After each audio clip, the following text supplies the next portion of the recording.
So I figure I should show the various types of traps, or some different brands. This is the Maccabee, pretty standard. Those guys have been around forever. I've caught a lot of gophers with these. This one's the Gophinator.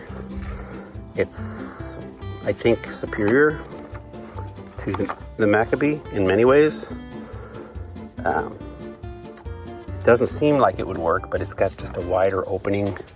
Well, this isn't open. It's open. It's pretty good, but you know, I'd recommend both of these. This one here is sort of a contraption. What is it? A Victor Gopher. I've never caught a gopher with this thing. Maybe I'm just not doing it right, but I've done enough of these. I think I'm doing it right. So you can try them. I'd say the Gophinator is the best one of this type of trap, and this is the type of trap I recommend.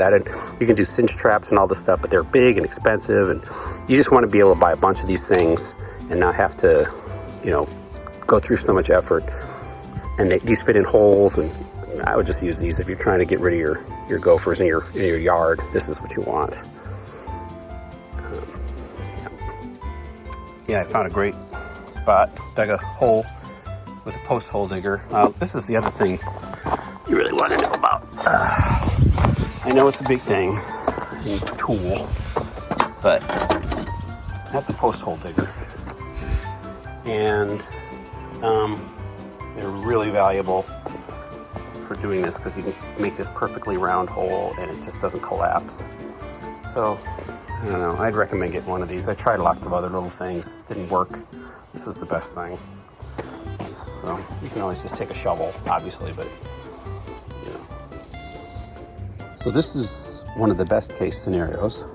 If you are able to find it, you can see the gopher activity right here. And the most of the material is going this way. So the gopher is likely going that way because he's shoveling it out, and it's making this fluvial fan, or whatever you want to call it. And that's what he kind of covered up. So when I saw that, I wanted to use my poker and poke around to see if I can find a loose area. And I did find two potentials. And the first one was a dud, which happens. And then the second one was a super jackpot. So I'll show you what happened here. You can see I had done one over there, but then the other one was right here. And once I used my post hole digger and dug that hole, I discovered, as I put my hand, you want to push your hand in the sides to find the holes. I discovered not one hole, but ideally you want to find the hole, the tunnel that goes through. But this one actually was a union of 3, which is fantastic because you can set 3 traps.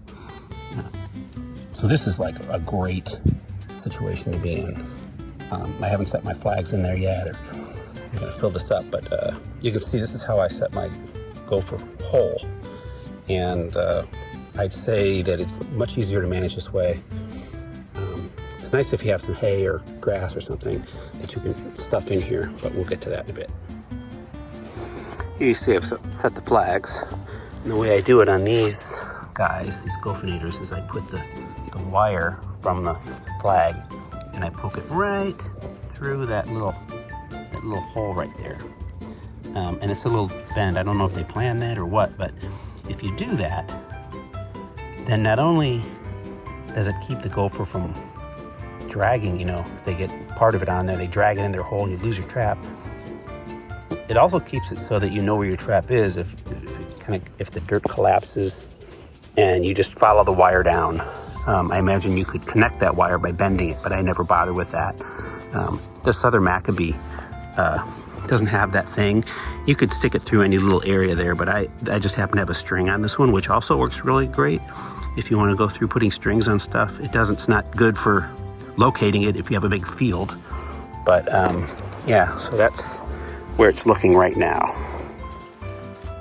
So you really need, it's an absolute necessity to cover this hole up. You can't leave it exposed like that. They'll never never come out. I mean, you can, if you're in a big open desert area and you have lots of space and you catch gophers all the time because there's thousands of them, you never bother covering up the hole.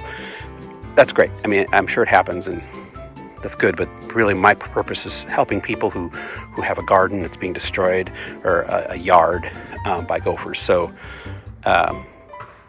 anyway, that's what this technique works best for this. So you want to, oh, and also I'm wearing gloves, so not only because I have highly sensitive, wimpy graphic designer hands, but also, more importantly, if you're not wearing gloves, you might as well just forget this whole thing, because they're just going to smell your humanness and not go there.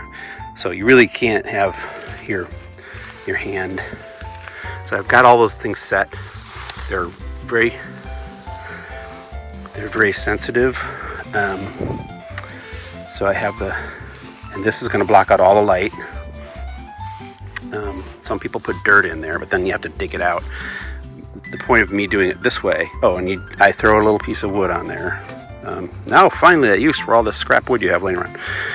So put a piece of wood on there, and now when I feel like checking it, I can just lift the wood off and pull the hay or grass. It's just regular grass I just ripped out of the ground.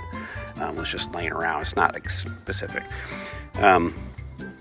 I pull the wood off, pull the grass out, I can check the traps, and I can put it back in. So the whole key to this is being able to check your traps easily. A lot of times it's really good to put dirt in there because that really covers up everything. But then to check your trap, you have to dig the whole thing out, and you spend 15 minutes doing that, pry it, and then you get out and there's no gopher in there. So this is just an easier way to check, and that's what I would recommend doing. So I haven't had too much luck with this guy, even though I should be. They're just messing with me. So I'm gonna take a strawberry and just as an experiment, drop it in here. Let's see what we got.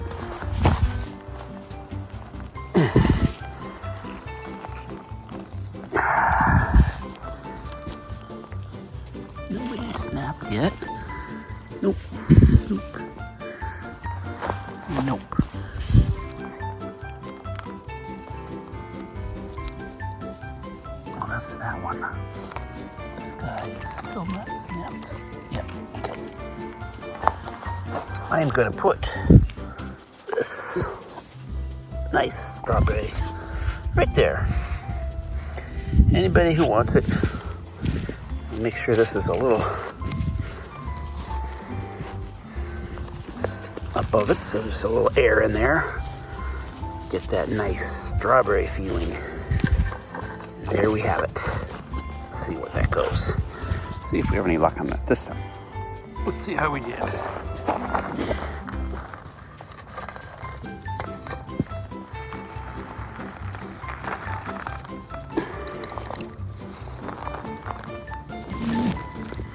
Not too much action.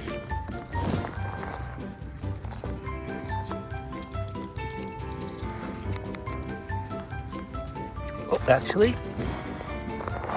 I beg to differ. Let's take a look in there.